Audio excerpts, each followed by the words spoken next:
यह तन विष की बेल रे, गुरु अमृत की खान।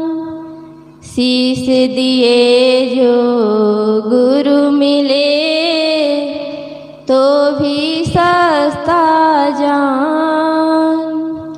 शीश दिए जो गुरु मिले, तो भी सस्ता जान। शुभ मंगल हो, शुभ मंगल हो, शुभ मंगल मंगल मंगल हो।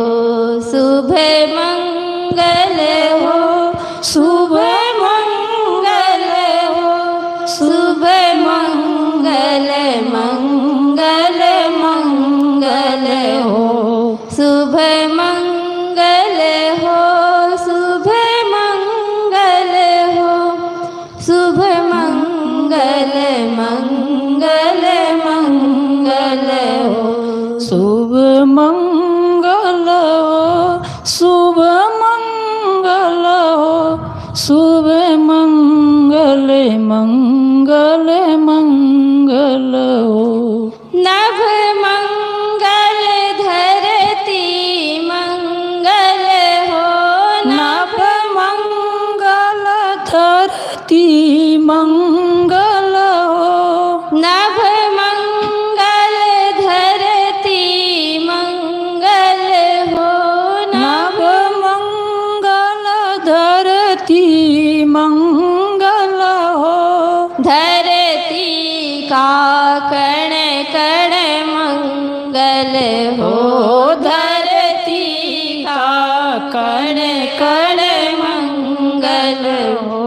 शुभ मंगल हो, शुभ मंगल हो, शुभ मंगल हो, शुभ मंगल हो। शुभ मंगल हो, शुभ मंगल हो, शुभ मंगल हो, गल मंगल हो। गति मंगल हो, स्थिति मंगल हो। गति बोलिए सद्गुरुदेव की जय। सद्गुरु कबीर साहब की एक साखी है।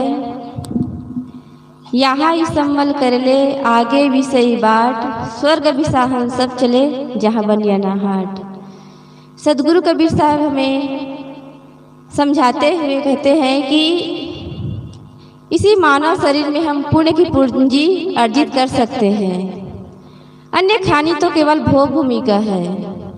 संसार के लोग चाहते हैं कि ऊपर जाएंगे तब हमें स्वर्ग और मोक्ष की प्राप्ति होगी, लेकिन सद्गुरु कबीर साहब इस साखी में बताते हैं कि इसी धरती पर स्वर्ग है। हम इसी प्रेम से रहेंगे तो इसी धरती पर स्वर्ग उतर सकता है, और अनासक्ति पूर्वक रहेंगे तो मोक्ष है। तो पुण्य की पूंजी क्या है?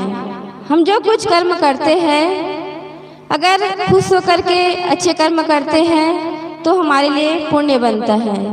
यदि हम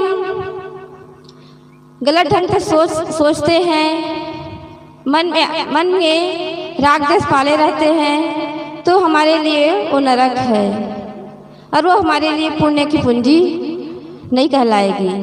हम मंदिर जाते हैं, क्यों जाते हैं? पुण्य की पूंजी अर्जित करने के लिए वहाँ जाते हैं, मंदिर में जाते हैं, दर्शन करते हैं, कुछ दान पुण्य करते हैं तो हमारे मन में प्रसन्नता होती है। इसी प्रकार हम जो कुछ भी काम करते हैं घर में, यदि उसे पूजा समझ कर करेंगे, चाहे वो भोजन बनाना हो, चाहे झाड़ू लगाना हो, चाहे कुछ भी काम हो, पूजा समझ कर करेंगे तो हमारे लिए वो पुण्य की पूंजी बन जाएगी।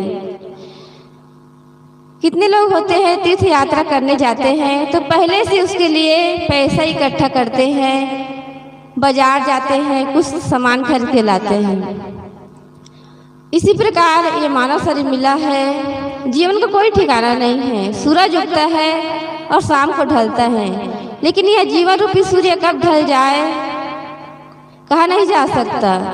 बच्चा माँ के पेट में गर्भ में भी शरीर छोड़ देता है। कोई 10 वर्ष, कोई 20 वर्ष, कोई 50 वर्ष। इस जीवन का 100 वर्ष पूरा माना गया है, लेकिन कोई लोग होते हैं जो 100 वर्ष जीते हैं। इसलिए मौत को हमेशा याद रखना चाहिए। कब इस जीवन से चला जाए, हमारी ज़िंदगी कब खत्म हो जाए, तो जीते जीते वर्तमान में ही हम पुण्य की पूंजी अर्जित करना चाहिए, क्योंकि हम जो देते हैं वही हमें मिलता है। खेत में जो बीज डाला जाता है वही हमें फसल काटने को मिलता है। हम देंगे नहीं, कुछ करेंगे नहीं तो हमें कहाँ से मिलेगा। और जो अन्य खानी है वो तो भोग भूमि का है।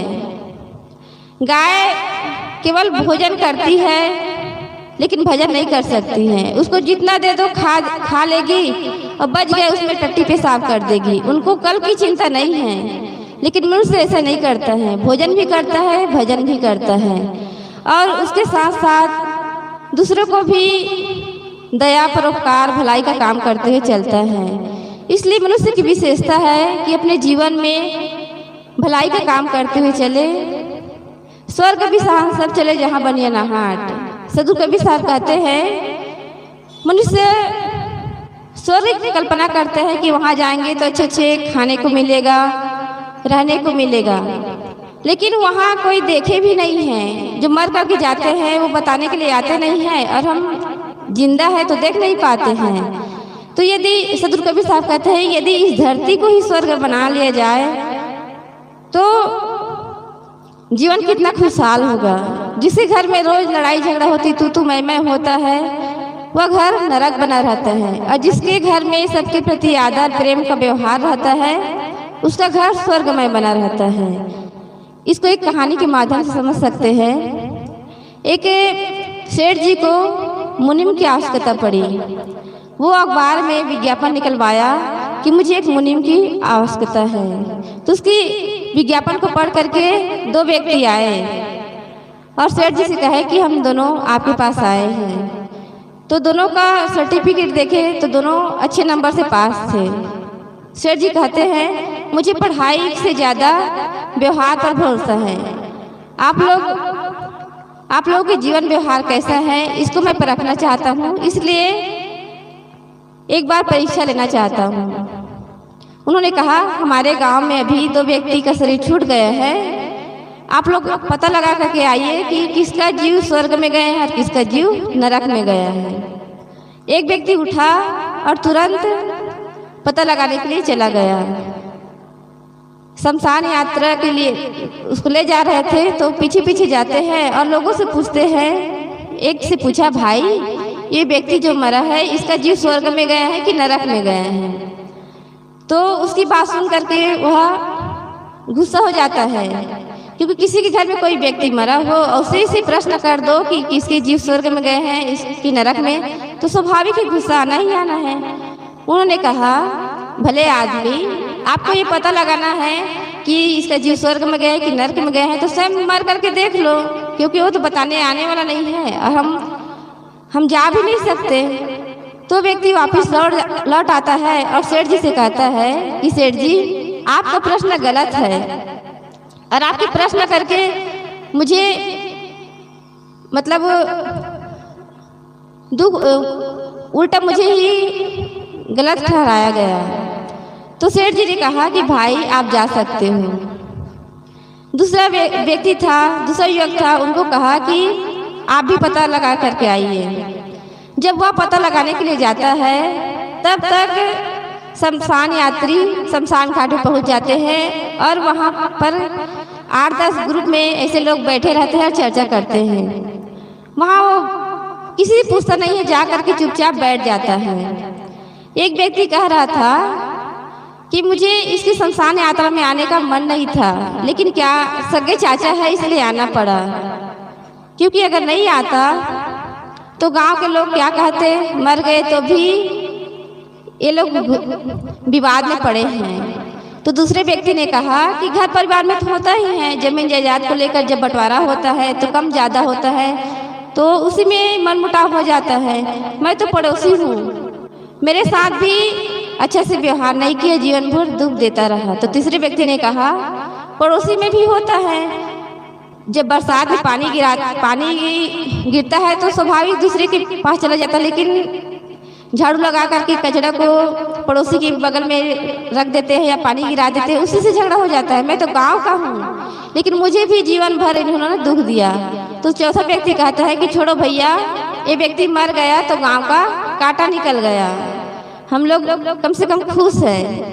इन्होंने जीवन भर सबको दुख देता रहा। तो व्यक्ति लिख लेता है कि इसका जीव नरक में गया। फिर वो दूसरे व्यक्ति जो मरे थे वहां पर गया और लोगों की बातें सुनने लगा। उसके बारे में लोग कह रहे थे कि ये तो वो इतने धर्मात्मा पुरुष थे कि इसके यहाँ संत महात्माओं का आना जाना, दिन दुखी की सेवा होता रहता था। ये व्यक्ति मर गए तो हमारे गांव का खंभा ही उखड़ गया। उसके लिए सब पछतावा कर रहे थे। उन्होंने कितने लोग कहने लगे कि गरीब की बेटी की शादी के लिए और गरीब के बच्चों के लिए पढ़ाई के लिए अपना धन समर्पित करते थे, सबको देते थे। तो उन लोगों की बातें सुनकर युवक लिख लेता है कि इसका जीव स्वर्ग में गया। तो फिर सेठ जी से आकर के बताते हैं कि सेठ जी, जो पहले वाला व्यक्ति मरा है उसका जीव नरक में गया और जो दूसरे वाला व्यक्ति मरा है उसका जीव स्वर्ग में गया। तो सेठ जी ने कहा कि ये कैसे मालूम हुआ? तो उन्होंने बताया कि उनके जीवन के कर्म को देख करके ही पता लगाया जा सकता है। जो व्यक्ति जीवन में दूसरों को दुख देता है, सताता है, तो वही जीते जी नरक में रहता है और बाद में भी नरक में जाता है। और जो स्वयं परोपकार का काम करते हैं, दया का काम करते हैं, अपना तो खाता है, दूसरों को भी खिलाता है, भलाई का काम करता है, वो जीते जी स्वर्ग में रहता है और मरने के बाद भी स्वर्ग में जाता है। तो हम सबको चाहिए कि कम से कम गलत ना करके अच्छा काम करते हुए, भलाई का काम करते हुए और अपने जीवन में स्वर्ग उतारे। हम दूसरों को तो उपदेश दे सकते हैं, बता सकते हैं, लेकिन जब तक अपने जीवन में आचरण नहीं होगा तो उनका कोई प्रभाव नहीं पड़ता। इसलिए अपने जीवन को अच्छा बनाए। इन्हीं शुभकामनाओं